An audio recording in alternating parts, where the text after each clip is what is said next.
Already this was uncomfortable, and Stanley decided that as soon as he found a new space he felt safe in, that he would never leave it again in his life.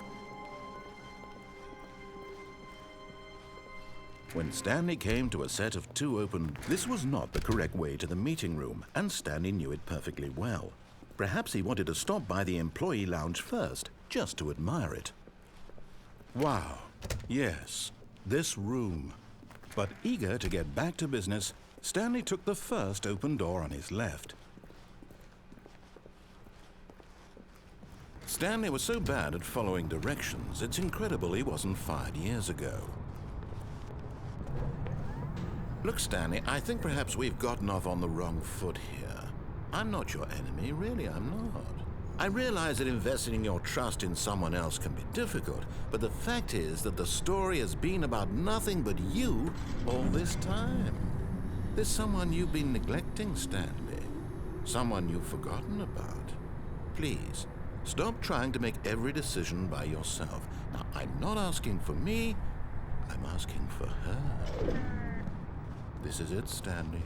Your chance to redeem yourself, to put your work aside, to let her back into your life. She's been waiting. That's her, Stanley. You need to be the one to do this, to reach out to her. If you can truly place your faith in another, then pick up the phone. As Stanley picked up the phone, a white light engulfed him, filling him not just with radiance, but with hope. Hope for a life reunited one... Wait. Oh, goodness. Stanley, did you just unplug the phone? No, that wasn't supposed to be a choice. How did you do that? You actually chose incorrectly? I didn't even know that was possible. Let me double check. No, it's definitely here, clear as day. Stanley picks up the phone. He's taken to his apartment where he finds his wife, and the two pledge themselves to one another. Music comes in, fade to white, roll credits. Not picking up the phone is actually somehow an incorrect course of action. How is that even possible? None of these decisions were supposed to mean anything. I don't understand. How on earth are you making meaningful choices? What did you... Wait a second. Did I just see... No, that's not possible. I can't believe it. How had I not noticed it sooner? You're not Stanley. You're a real person. I can't believe I was so mistaken. This is why you've been able to make correct and incorrect choices. And to think I've been letting you run around in this game for so long. If you'd made any more wrong choices, you might have negated it entirely. It's as though you completely ignored even the most basic safety protocol for real-world decision-making. Or did you not grasp the severity of the situation? Well, I won't have that kind of risk on my watch. I'm going to stop the game for a moment so we can educate you properly on safe decision-making in the real world. Please observe this helpful instructional video. Choice. It's the best part of being a real person. But if used incorrectly, can also be the most dangerous. For example, in this scenario, a hypothetical real person named Stephen has a choice. He could spend years helping improve the quality of life for citizens of impoverished third world nations. Or he could systematically set fire to every orphan living in a 30-kilometer radius of his house. Which choice would you make? Remember that unlike here, the real world makes sense, and at no time should you make a choice that does not conform to rational logic. If you find yourself speaking with a person who does not make sense, in all likelihood, that person is not real. Allow the person to finish their thought, then provide an excuse why you cannot continue talking. Turn to a partner and practice saying, "My goodness, is it 4:30? I'm supposed to be having a back, sack, and crack."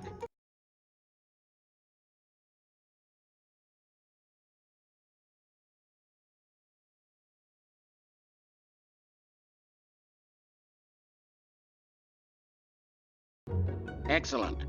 Making choices on a regular basis is the best part to a healthy decision-making process. Most medical professionals recommend making at least 8 choices per day. Do you make more than 8? Less? And finally, if you begin to wonder if your choices are actually meaningful and whether you'll ever make a significant contribution to the world, just remember, that in the vast infiniteness of space, your thoughts and problems are materially insignificant, and the feeling should subside. At this time, your instructor will guide you in an exercise to test and reinforce the material covered in this video. Welcome back. You may have noticed that this room has begun to deteriorate as a result of narrative contradiction. But not to worry. Now that you're properly informed on good decision-making, we're going to revisit a choice you made just a few minutes ago and see what the correct thing to do would have been. This way, please.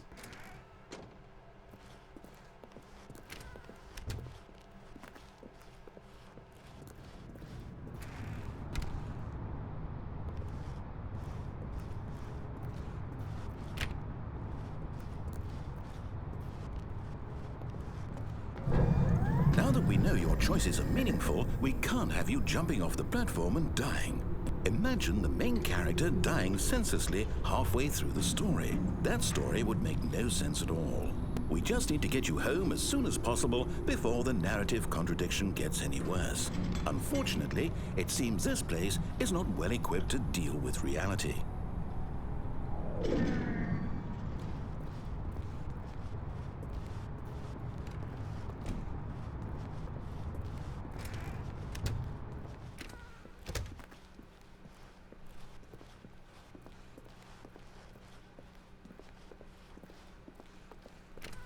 Almost there.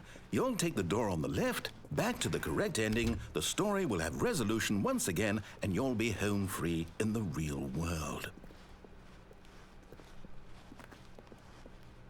Now remember, all you need to do is behave exactly as Stanley would. That means choosing responsibly and always putting the story first. I'm quite sure you'll be up to the task. Just follow my lead and you'll be fine. All right. When Stanley came to a set of 2 open doors, he entered the door on his left.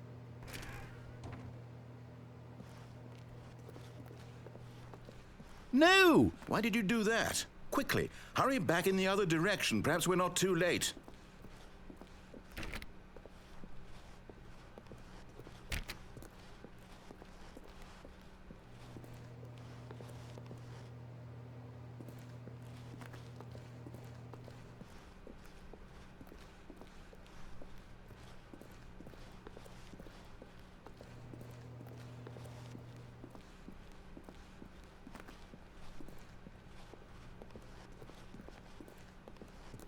Oh, it's ruined. I can't believe, after everything we talked about, that my story, you've destroyed my work. Why? For what? What did you get out of that? What did you think was so special about seeing the game undone, left here like so much garbage? It's worthless now. And what am I supposed to do? Even if there were a way to continue, would it be worth it? To know that my story is now incorrect? How can I go back to that? I can't erase that knowledge. I'll have to live with it forever, reliving its impossibility forever. I couldn't live that way. Is it better to shut the game down entirely? To willingly destroy all of my work? I don't know. What's the answer? What do I do? What do I do? What do I... No, I have to. I have to shut the game down. I have to. I have to.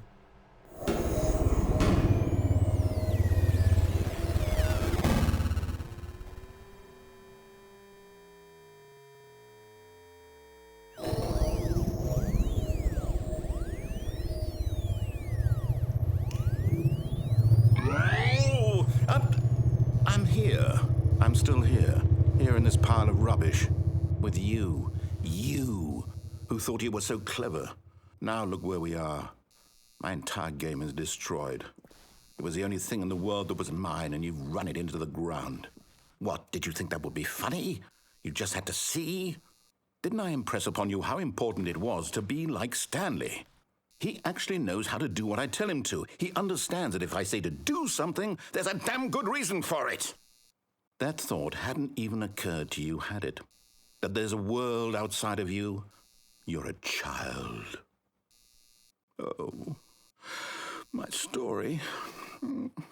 If you'd just gone through the door on the left, you would have seen it. There was a whole underground facility. You would have destroyed it and been victorious. It would have been so perfect. I worked so hard on it. I tried so hard. behave exactly as Stanley would.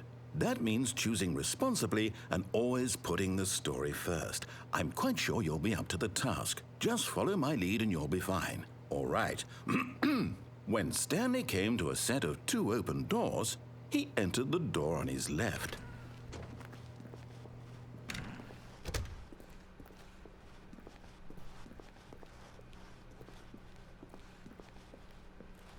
Yet there was not a single person here either.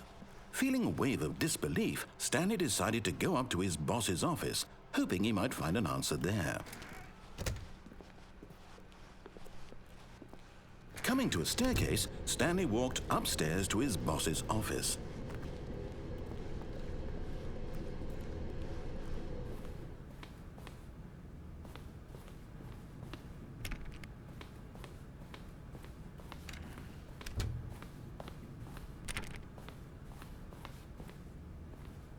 Stepping inside his manager's office, Stanley was once again stunned to discover not an indication of any human life.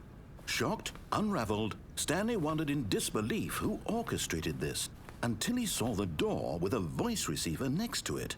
Surely behind this door lay all the answers to his questions. And beyond all probability, he knew the passcode. He had seen it on his boss's computer just last week. Night Shark 115. Was this the code to open the door? Would it still work? There was only one way to find out.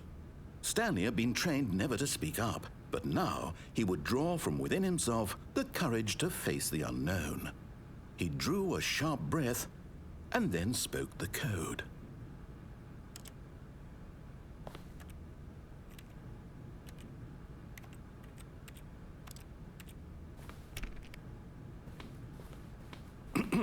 Stanley spoke the code. Night Shark 115. He spoke it into the receiver, right there on the wall.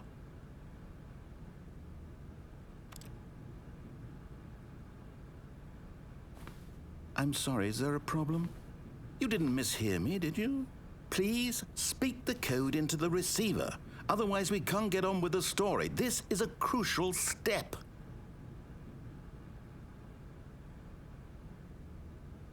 Okay, fine, you're not going to do it, but you know what? It's pretty humiliating to bring you this far, only for you to suddenly decide you have better things to do. I asked you for this one single thing, for your respect.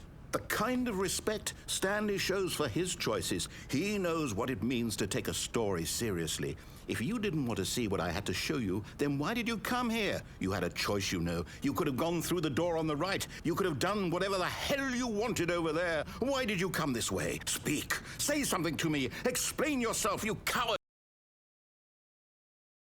When Stanley came to a set of 2 open doors, he entered the door on his left.